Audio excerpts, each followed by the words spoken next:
Okay, greetings everyone. I'm Dr. Corey Stern. Welcome to my channel, Take Control of Your Health. And as I promised on my last video, I have a very special guest with me today, Dr. Q, who I have been talking to for a while now. And Dr. Q is a medical doctor, actually a pediatrician, who quit the profession because of his experience and what he discovered and realized and discovered to be the truth about health and some of the things that we're talking about and have been talking about on this channel. So I'm really honored to have him with us today. And hey, Doc, why don't you go ahead and introduce yourself? Yeah, hi everyone. So Dr. Q, that's my pen name. I just finished a book, and it's a pleasure to be here. So my background is pediatrics and pulmonology, which ties right in with what's going on today. I have had a very quick awakening in the last 9 months or so. You know, this pandemic was a godsend in some ways because it allows, hopefully it's allowing a lot of people to think more than they usually do, because it allowed me to open my mind to the possibility that everything we're taught in medical school, the majority of it may be incorrect or slightly incorrect or very incorrect. And part of that awakening certainly is surrounding that, the V word. So we'll kind of, you guys know what we're talking about when we say the V word. YouTube and platforms are censoring information like they've never done before. And so what the cool thing is, that the viewers can know, if we get censored, I mean, these billion-dollar companies don't have our best interests at heart. So if we get censored, and I have been, my book has been, my videos were taken down within hours, it means that we're speaking truth, and it means that we're uncovering things that that the CDC and the FDA don't want uncovered. Right, the big bad guys that are actually trying to hurt us and make us sicker and weaker and stupider. And that's one thing I will go on record and say, you know, this is tough. And a lot of physicians are going to have a very tough time this year, because it's not just that medications and the V words, it's not just that they have side effects, that, oh, maybe we're not addressing some side effects. I think the reality is, and I never wanted to admit it, and doctors don't want to admit it because then they realize they're working for the bad guys, that the system is set up to keep you sick, period. And I agree. It's horrible and it's shocking. And they put us through years, a decade of training to train us to go out and dispense expensive medications that help a little, but then in the back end, make you sick chronically. Doc, did you ever think about the fact that the FDA, the Food and Drug Administration, are in the same department? Because literally the foods are designed to make people sick and sicker and sicker, and then they go to a medical doctor and they're given more chemicals, more toxic chemicals. So they're eating toxic chemicals in their food, and then they're given more toxic chemicals that create more sickness in the body, into a never-ending vicious cycle that never ever has a solution. Never, yeah. In that system. Yeah, I agree. And that part of my awakening and part of where I am now is because I went through it personally. So I'm a heart stent survivor. I have, I was 40 years old, healthy, exercise, supposedly eating pretty good, for what I knew. I didn't know anything about nutrition because we're not taught that in medical school. Right, or chiropractic school. Well, let me take that back. I had many semesters of nutrition in chiropractic school. However, everything I learned in retrospect was incorrect. Yeah, yeah. So, go on. So, I was a healthy person that became unhealthy quickly when I hit 40. Basically, but the first thing that occurred was, I'd always had GI problems, gastrointestinal problems. I feel like everyone has GI problems. Can I tell you why? Yeah, I have a specific one for me, but feel free. Well, one of the things that we've been seeing is that since glyphosate has been introduced into the general population, glyphosate is the chemical found in Roundup and it's in GMOs. The purpose of GMOs is to make seeds that are not going to, the actual plants can withstand the onslaught of glyphosate, which is a weed killer. It actually causes also the lining of the insects' intestines to become damaged, and so insects die. So the crops are more resistant to insects as well. But guess what? It's doing it to humans too. So we're all eating glyphosate. Unless you eat a perfectly organic diet, you're eating glyphosate. But even if you're eating organically, if your neighbor is spraying glyphosate on their lawn, you're inhaling it. And glyphosate is one of the contributing factors to the ever-growing problem we're seeing with gut issues, leaky gut, all kinds of gut stuff. People are literally coming in with holes in their gut. And then on top of that, there are other issues with the gluten, which I talked about in my video about bread, the good, the bad, and the ugly. Gluten and how it damages a protein in your gut called zonulin, which creates also leaky gut. So sorry not to try to steal your story about your gut. Go ahead. Yeah, no, that's good because I'm learning too. So I'm learning from people like you, which is amazing. Mine was simple. So and I tried to focus, even in my book, I try to focus and on my talks about simple things you can do to make your life better. And I went through decades of GI problems. I mean, it was horrible. Gas all the time, bloated all the time, irregular bowels. And it got worse and worse and worse to the point where I'm having bloody stools. Going to the doctor, I got a colonoscopy, spent thousands of dollars going to a GI specialist. Not once was asked about my diet. Right. And one day after the scopes and after everything, and I mean, I was at my wit's end. I decided to take my health into my own hands and use my own head. And I think I just ran across an article on artificial sweeteners.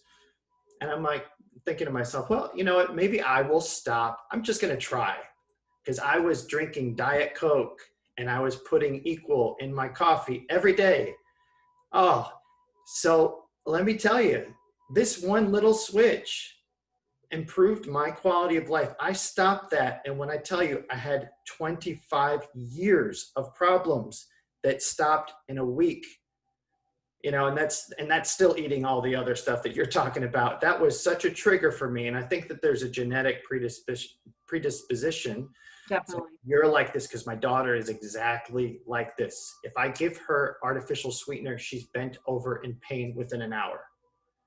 So I stopped it and I became healthy. I mean, I became healthier. I had to this day, no more bloody diarrhea. I do not have inflammatory bowel disease. I do not have to take medicines for bacterial overgrowth. You know what? Nobody has any of that stuff. It's all inflicted by eating the wrong stuff. And when you clean up the diet and maybe just give somebody some soothing gut, anti-inflammatory natural stuff, it goes away. So, and the same principle applies to autoimmune disease. Nobody actually has it. It's just your body is freaking out because of stuff that you're putting in there, and your body is responding to That's an important toxin. That's an Yeah, important point to make. So as a patient, if you're sick, you need to get out of that mindset that this is genetic. You were not made like this. We were made perfect. right. And so the hope, and it gives you hope. If you say it's genetic, oh, my dad had inflammatory bowel disease, oh, I guess I'm going to have it. Right. Then, it's very little hope. And then you're just stuck trying to chase your tail with medications. You become a victim is what happens. I'm Yes. a victim of this disease because there's nothing I can do about it. I'm powerless.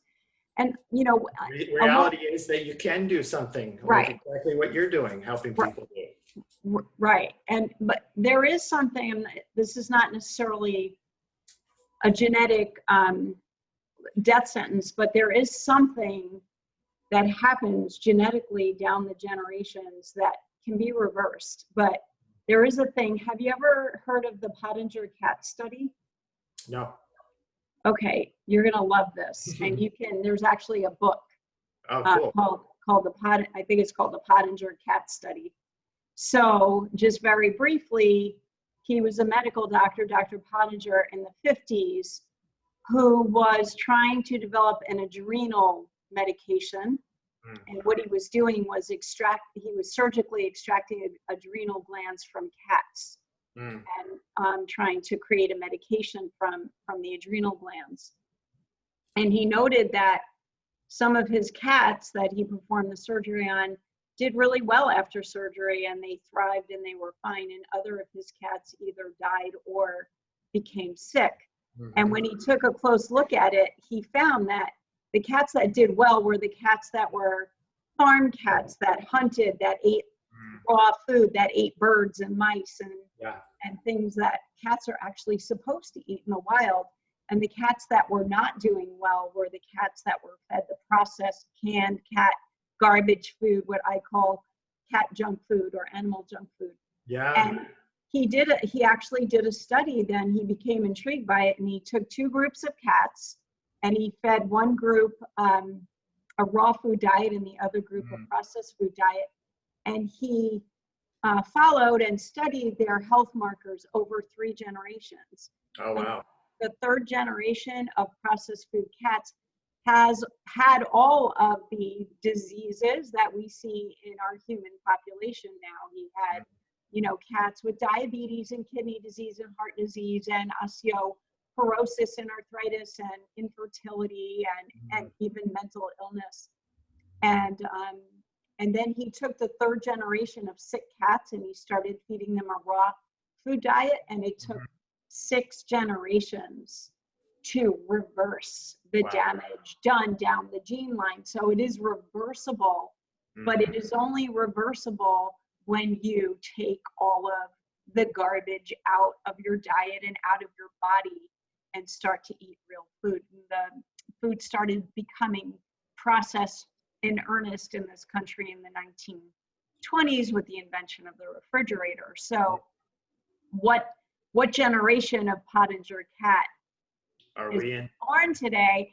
And what is the infertility rate of our population right now? Right. But the good news is there's something that we can do about it.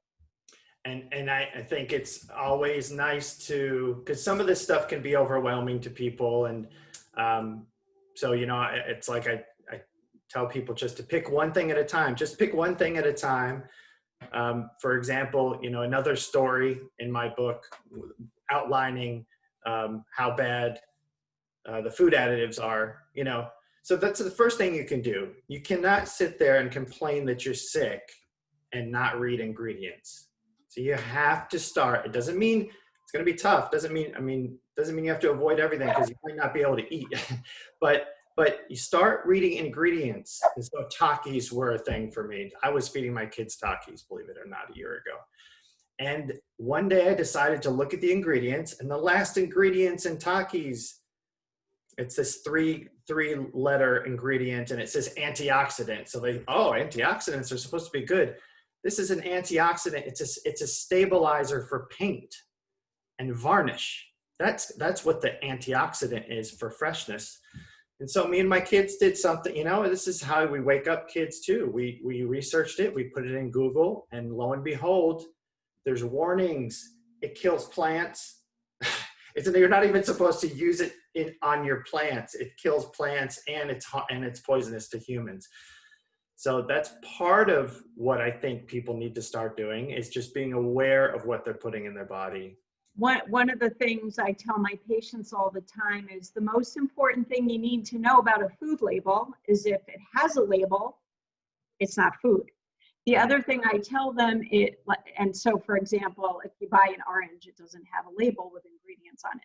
The other thing I tell them all the time is if you don't know what the word is, don't freaking put it in your body. Yeah. Why are you going to eat something and you don't know what it is? Why does bread, commercial bread that you buy in the supermarket, why does it stay good for a couple of weeks? Because there's mold killers in it.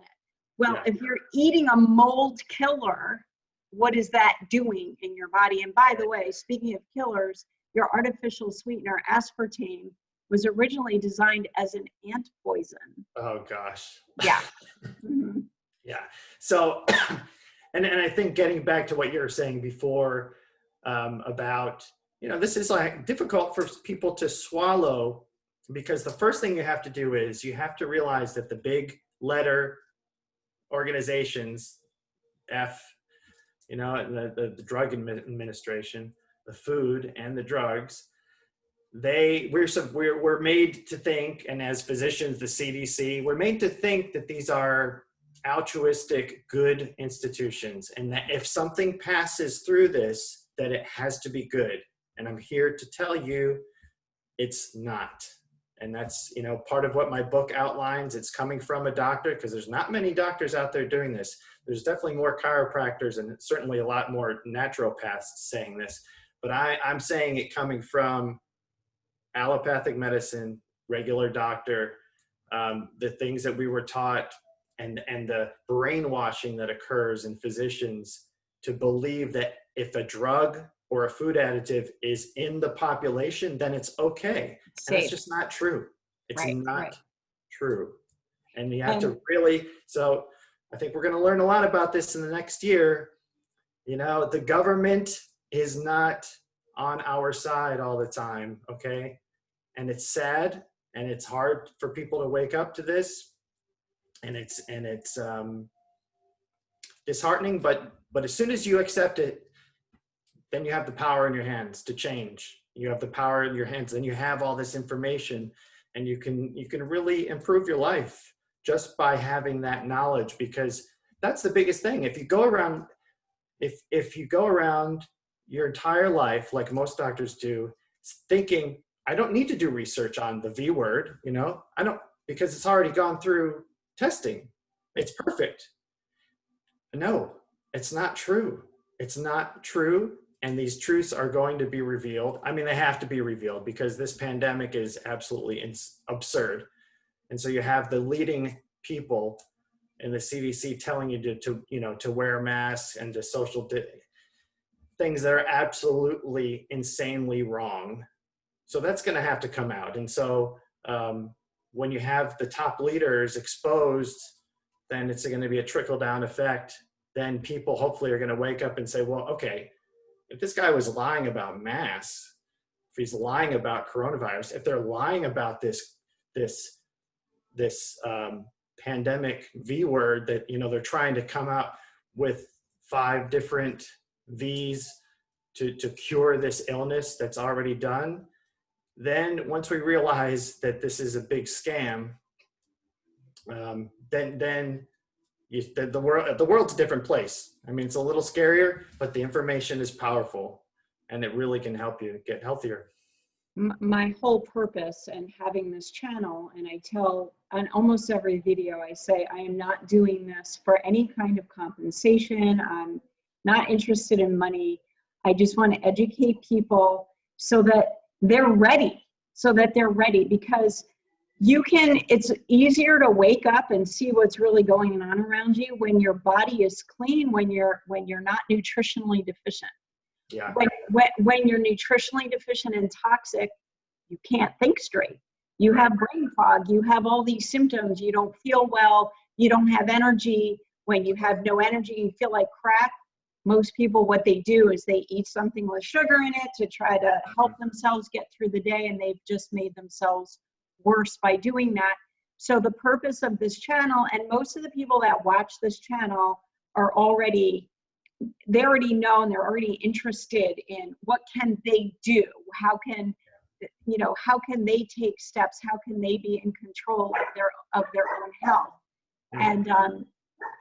And my patients too. I mean, most of my patients they're coming in to see me because they already know something's wrong out there, something's bad, and they want to take a different approach. Because let's talk about this now. Because the conventional medical approach is to see people as a disease process, and give them a drug to suppress the symptom of that disease. Right. So almost no drugs actually cure anything. Right. Almost no drugs actually symptom-based. Fix anything. They're all suppressing symptoms. And while they're suppressing a symptom, they're actually they're forcing the body into an unnatural reaction, which then creates a side effect. And there is no such thing as a drug without a side effect. Right. And Tylenol is the #1 cause of acute liver failure in this country. There's no such thing as a drug without a side effect. And so that, coupled with the fact that they don't actually fix anything, that's what my patients are trying to find a different way. They're tired of being on that hamster wheel.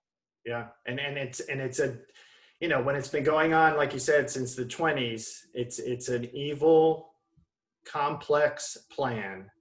And it's to the point now, you know, talking about children and the V word, they have an out.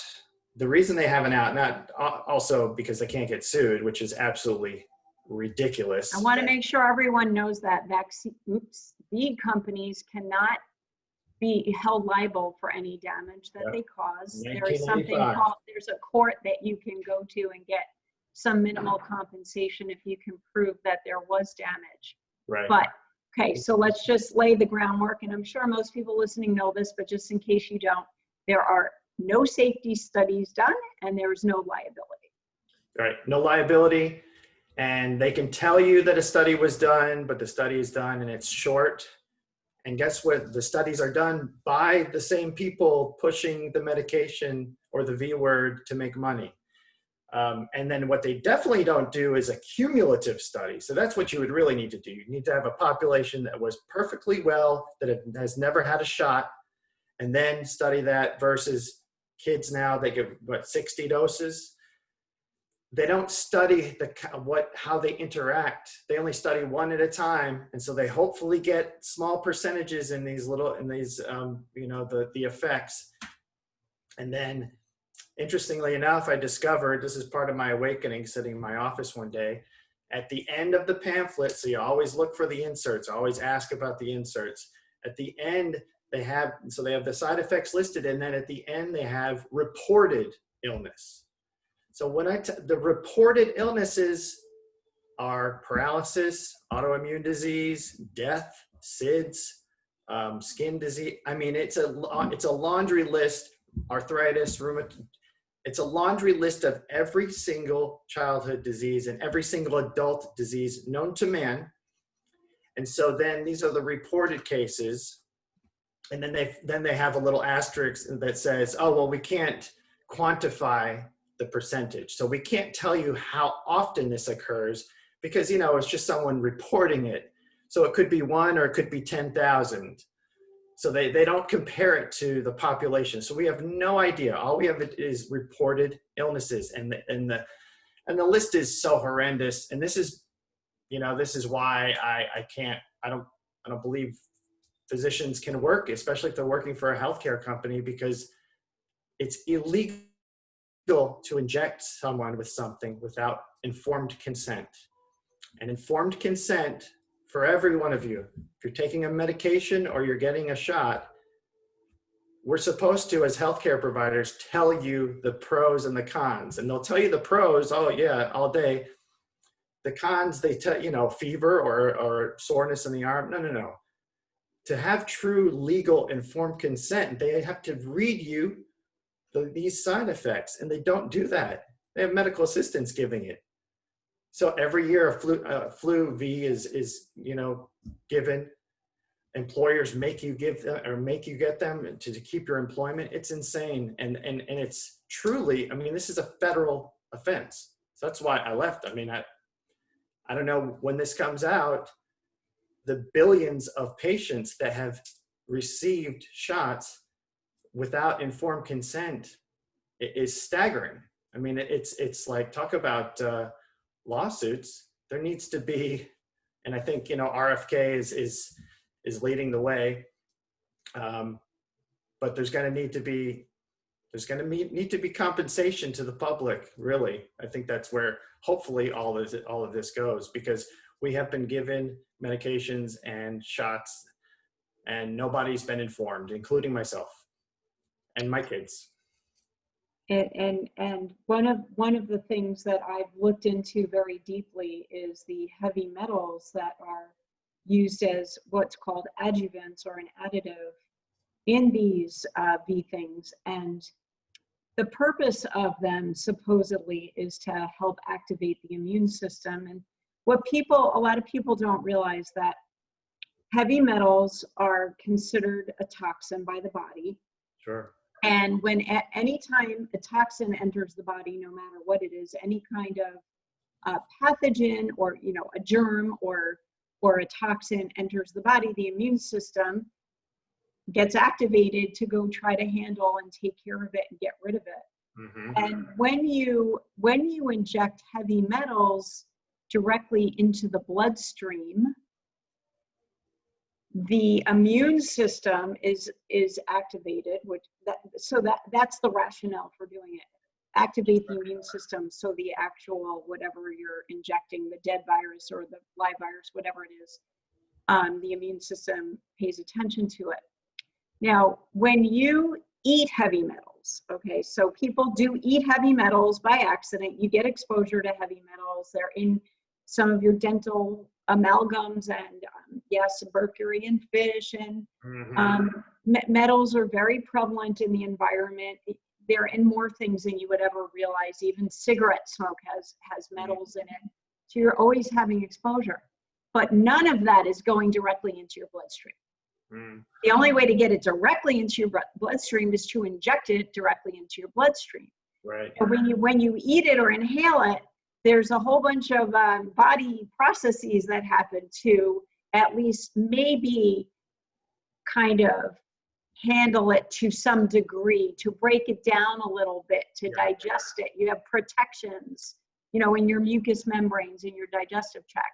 But in your bloodstream, it just goes directly and gets handled by your immune system. Your white blood cells try to eat the metal. They're called macrophages. They're little guys that, like Pac-Man, they try to eat the bad stuff, but they can't break down the metal. The metal gets stuck in the white blood cells, and it stays in your body. And when white blood cells are activated for some other purpose, if they're the same white blood cells that have the metal in them, they bring that metal to wherever. It could be the brain, it could be your gut, it could, and you get damaged by that metal. That's what's happening. That's one of the worst parts about this whole thing. So I was, you know, reading your book. I didn't finish it yet, but you mentioned, well, you know, maybe vaccines have, oops, I said the word again. Maybe those bees have some place in the world. Maybe they could be made in a way that is therapeutic. I don't know. You don't know. We don't know. But right now, it's the stuff they're putting in them. So metals are one of those things. And then I know there's also aborted fetal cells in them as well. Right. And I have the pleasure and the honor of being able to talk with Judy Mikovits, the whistleblower for Fauci.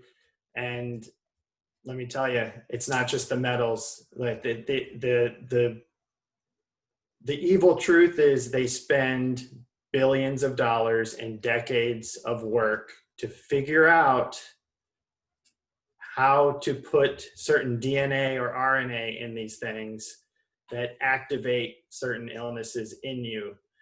So it's not, again, this is where you start going off and saying, wow, this is really bad. This is where people need to get their head. It's not just a side effect. Oh, I'm going to do something good, but this is a little bit of side. Oh, we've uncovered a side effect. I'm telling you right now, there's a growing number of scientists that are coming out and they're discovering that this is purposely done. Okay, it's the same reason that your water is fluorinated or your toothpaste is fluorinated. There's no benefit. And we know now, okay, so there's been studies of, just, that's a simple thing everyone can do. Stop using fluoride toothpaste. That's simple, easy. Okay, there's been studies now. You want to give fluoride toothpaste to your kids, they will have lower IQ. That's a proven fact because we do have populations without fluoride. We can compare. Do you know baking soda actually helps your saliva to be more alkaline, which actually reduces tooth decay and the formation of cavities? Kids usually don't like it, but you can find a way. You can find a way to help the baking soda to taste a little bit better for children. Yeah, and so that's two. Step at a time. That's what I would tell someone who was just totally deep into all of this and unhealthy and feeling bad. Okay, what's the first thing? I don't know. Two easy things you could do is stop using fluoride. It's a toxin. It's a neurotoxin, which means it affects your brain. You could do that. And filter your water because it's in the water as well. And filter your water. And don't use sweeteners. So that's my two top ones. That will make you a little better within a week. And then you start looking at food ingredients. And then you start looking at, diets, whether or not you want to, whether it's meat or vegetables. Like you said, the focus should be what's in them. So I personally don't eat meat, but part of the reason I don't is these cattle are fed poisons day in, day out. So the meat that is in the stores has all of the chemicals and the hormones and the hormones, antibiotics, everything. Yeah. And that you ingest and it's harmful. It's almost like if it was a wild animal and you shot a deer and you like venison, that might be okay, but I would be very wary of any mass-produced meat. So that's what that was the video on my channel that I uploaded, the most recent one, was talking about that. And actually, Doc, I could hook you up with Amish farm-raised, grass-fed, pastured animal foods if you're interested in it. I have the same concerns as you, so I'm very careful where, my sourcing, and that is what I teach people. But everything you're saying, every single thing you're saying, like I have a video on sugar, how to take sugar out of your diet, MSG, food dyes, each item. So we go through one at a time and start reading labels and removing things from your diet and try to eat more actual food, which my definition of food is things that grow on the ground, grow on a tree, or have a mother, and are minimally processed. Yeah, oh, that's great. And always remember, because this seems daunting, and that's nice that you break it down in the videos like that. But this is like I tell people, when you're changing your diet, 100% right out the gate tends to never work. We're not perfect. Life happens, and then, so don't be easy on yourself. The changes you can make that are just a percentage, if you go from doing 100% bad to 50% bad, you're going to feel the difference. Right. If you're drinking 10 cans of Coke a week and you cut it down to 5, that's going to make a tremendous difference. And that's actually how we work with patients. And if you're struggling, and I offer this all the time, I can find you somebody that does what I do in your area. I just found somebody in a very rural town in Ohio, a person that does what I do. Oh, that's cool. In their neighborhood. So Yeah, yeah. And that's the thing too. You go, steps, baby steps, and the motivation will be how you feel. You're going to feel better, so then that motivates you a little more. And then I think just also, awareness, like we've been talking about. Awareness is the first step, and then baby steps and changing your diet, I think is amazing. I'd like to also mention, we talked about medications. So I really think, it's difficult when people are on a bunch of medications, and I know there's side effects. There's some, like statins, for example. There's a couple of big $1 trillion money makers out there. You just got to do your research, and there's plenty of videos on statins and how this, there's scientists and doctors. Statins are for cholesterol, in case anybody doesn't know. And I am going to be doing a video on cholesterol. That was one of the things I promised. Right. No, that's cholesterol is actually an essential nutrient that your body requires. So. Right. So, yeah. And that's what's hard, I think, for people, because they're going to say, wait a second, you've been telling me this, they've been telling me cholesterol is bad. Well, they flipped everything. What was it, 20, 30 years ago, when they were more worried about sugar, and all of a sudden now they're worried about cholesterol and fat. So then they put sugar in all the food, so you have to let go of the fact that the food and drug people have your best interest at heart. So it's possible that everything that you learned and everything that your doctor thinks he knows or she knows might be wrong. And on that note, we should actually talk a little bit about, and this is something that I discuss on some of my videos, and I'm going to continue talking about it, on how your beliefs about food, nutrition, health get formed, and the need to actually examine them, because where do most people get their information about health? Where does the average person get their information about health? I'm going to say TV, because TV is everything. Media, TV. And TV commercials. Yeah. People actually listen to things like drug commercials and food commercials. Oh, I eat Activia because Jamie Lee Curtis says it's good, and it makes her poop every day. So yeah, and I'm not pooping, so I'm going to eat it. And so yes, TV is a big one. So commercials and shows like, mainstream media news shows and shows like The Doctors and celebrity endorsements of products, and then social media. And then, my friend told me that this would be good for me. That's a really big one. People are coming in with products into my office with products that they're taking. My friend said I should take this, and it's like some kind of garbage, whatever it is. It's, full of chemicals. So, and you just have to be wary. If you can tie $1 to it, you got to be wary. It's just it. You have to actually, closely examine.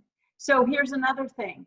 I learned it in school. My parents told me, people who drink tons and tons of orange juice thinking that's how they're getting vitamin C.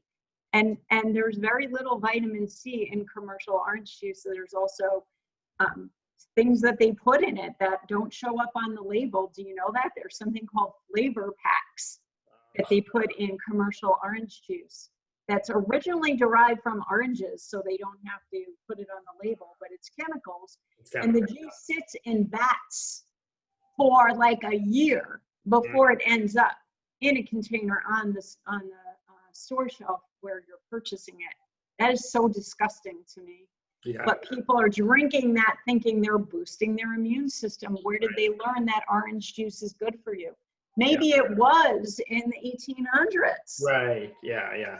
And that's another big one. I did that even before I woke up, with children and parents. They're just barraged with juice is good. And that was my number one thing, because the obesity problem in children is just out of control. Yeah. And I had a good portion of patients lose weight with just that one recommendation: stop juice. Yes. You don't need juice. Juice, if you want to have a juice, like, I mean, this is what we do in our family. That's a dessert for you. I mean, that's like, you can have this juice or this candy bar. And yeah, Right. it's basically the same thing.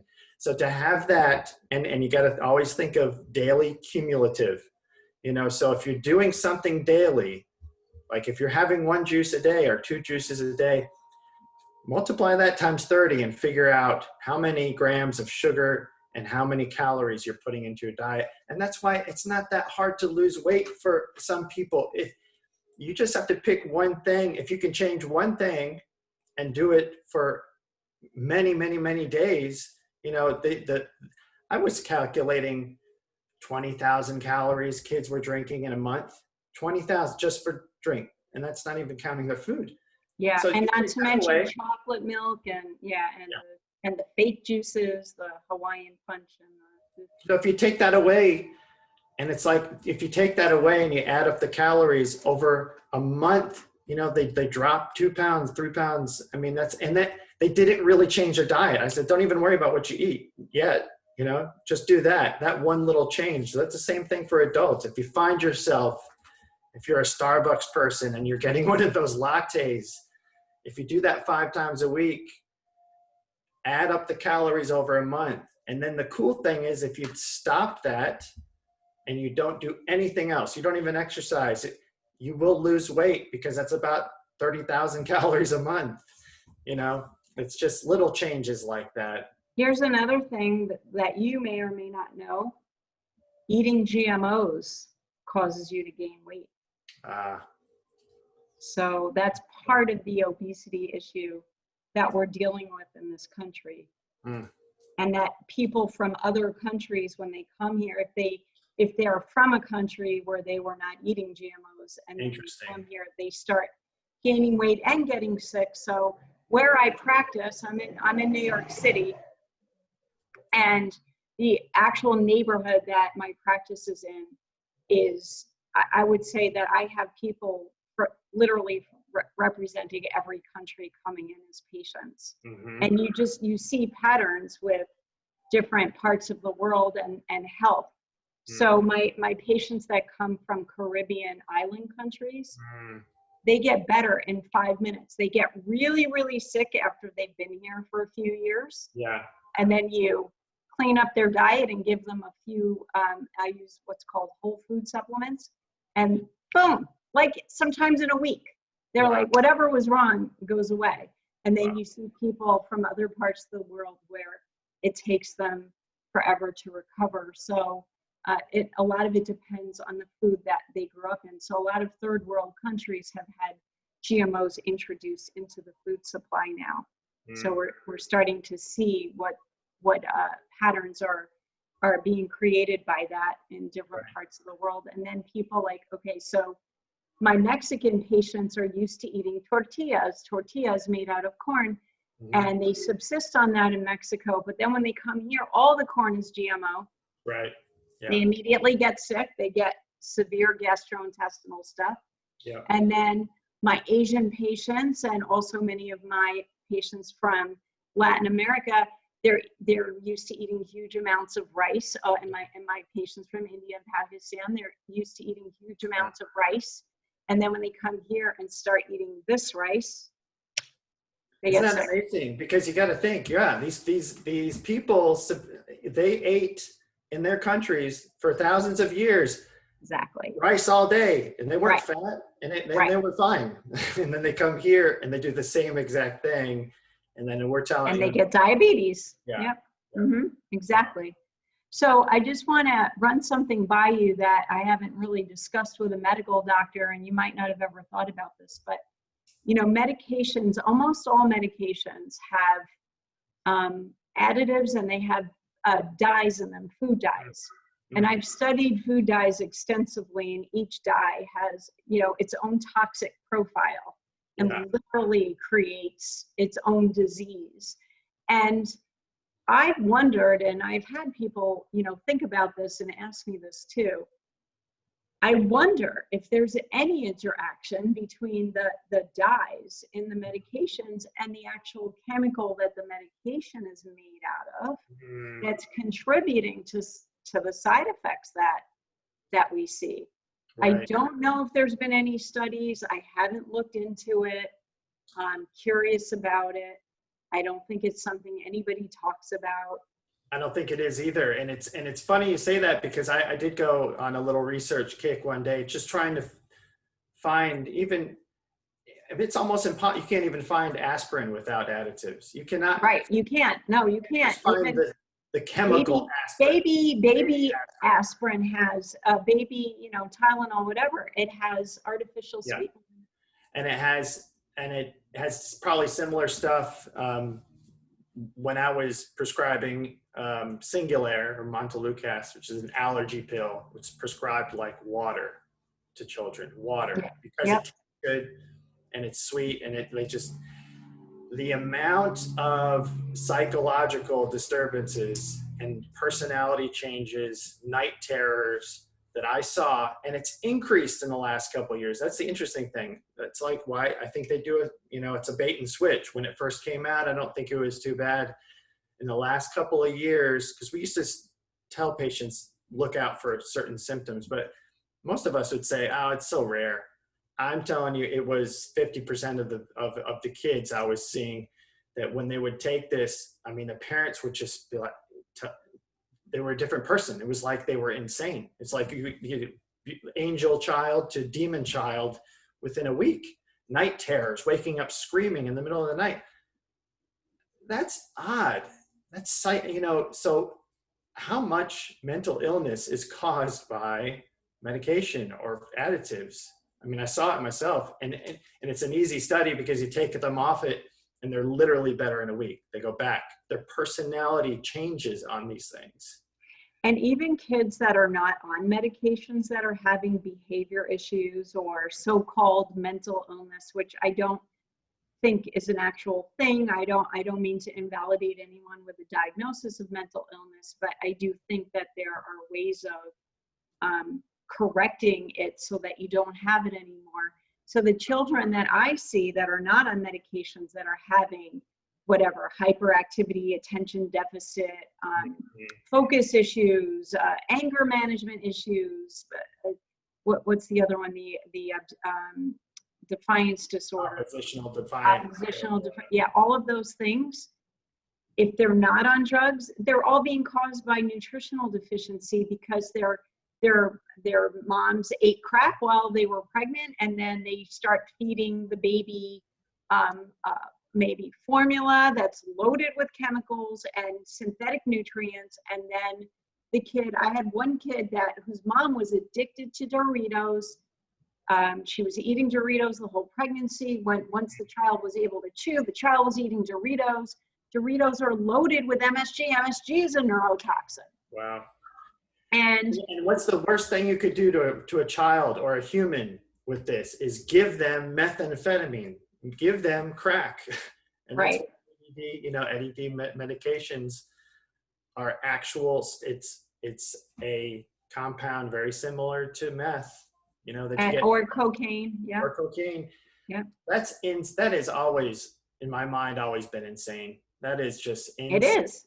It's insane. You're giving your kid. It's literally insane. Literally insane. It is, children 5 and under are the fastest growing population in the US to be being diagnosed with these, mental illness, depression, being put on these psychiatric medications. And it's literally, in my viewpoint, it's child abuse. Nothing gets me more angry than that, and also what's done to pets in this country. That's a whole other story. I'm going to do a whole a video just on the way animals are handled and treated, and talking about pet animals, dogs and cats mostly. But with children, I'll tell you a quick story. I had parents bring me a 5-year-old girl that had some type of kidney disorder. I don't remember, it was a long time ago. I don't remember the exact diagnosis. And I don't accept children as patients unless the parent agrees to become a patient. And the reason for this is if we're changing the diet, we need the parent to be fully on board. They need to have the experience. The child needs to see them doing the same thing that they're being asked to do. So this little girl was on steroids because she was spilling protein into her urine, and she would get put on steroids. She had a moon face, which is a side effect of steroids. And she was 3, not 5. I'm sorry. This little tiny 3-year-old. So we got the girl off of sugar. We got the father became a patient. He was a diabetic. So we got him off sugar. We got the girl off sugar. And she was stabilizing. She wasn't spilling protein. They got her off the steroids. And then one day she comes in after being on my program for a couple of months. And the dad tells me, oh, she's back on the steroids. She started spilling protein. And I'm like, oh, what happened? Did anything change? Let me see her food journal. And they hand me the food journal, and she was eating cake every day. And I'm like, so what happened with the cake?